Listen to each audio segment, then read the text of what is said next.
when first responders like firemen, paramedics, or police officers are accidentally poisoned by cyanide, their lives were saved by using an antidote developed by Dr. Herbert Nagasawa. Great scientists become world-renowned through their contributions to science, influence among their peers, and their personal scientific discoveries.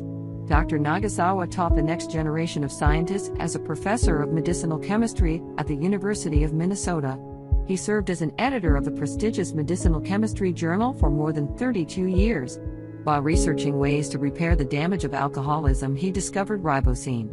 Here is Dr. Herbert Nagasawa explaining the brilliant elegance of his breakthrough technology, ribosine.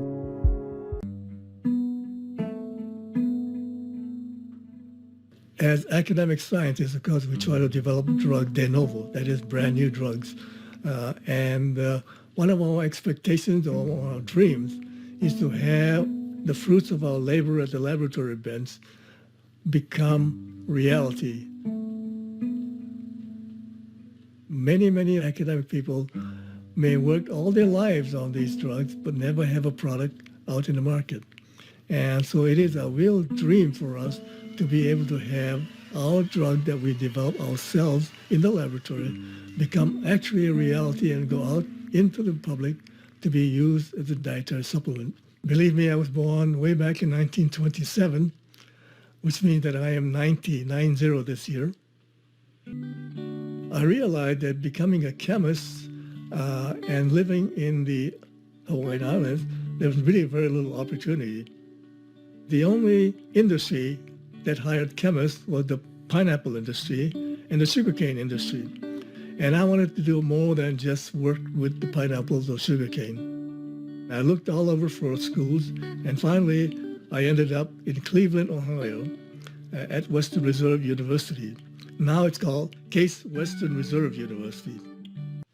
As a graduate student at the University of Minnesota in chemistry, we had to take all different types of chemistry, but then I was always interested in medicine and chemistry related to medicine. What it does do is use chemistry and chemical principles to design drugs. And that was fascinating for me, and that's what I vowed to be, a medicinal chemist.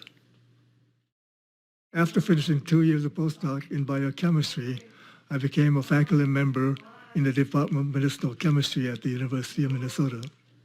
One of the courses I taught was my own specialty, and that is called drug metabolism.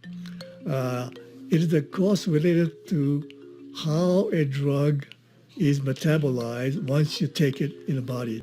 Glutathione is very important because it protects your cells from becoming toxic.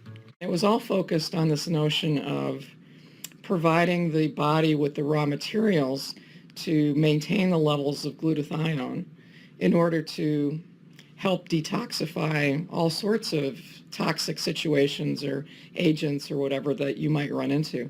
And it was just such an interesting concept, of a really positiveness to it, to bolster the body's own ability to protect itself. And so that was just fundamentally interesting. We hit upon this idea of using sugars in conjunction with the amino acid cysteine, which is the backbone, and ribose was one of the sugars that we tested. And the combination of those two obviously became ribosine. Here's how ribosine works. Since cysteine is not bioavailable when taken by mouth, meaning it is destroyed before getting to the cell, we chemically combine cysteine with ribose, a natural sugar present in your body, to produce a new compound called ribosine, which is now stable and can be taken by mouth. Once it reaches the cell, ribosine is converted back to cysteine and ribose by a process known as hydrolysis, which requires water. Now this cysteine can combine with glutamic acid, which is already present in the cell. That compound, known as glutamic acid cysteine, then combines with glycine, another amino acid present in cells. The final result is glutathione, the body's master antioxidant.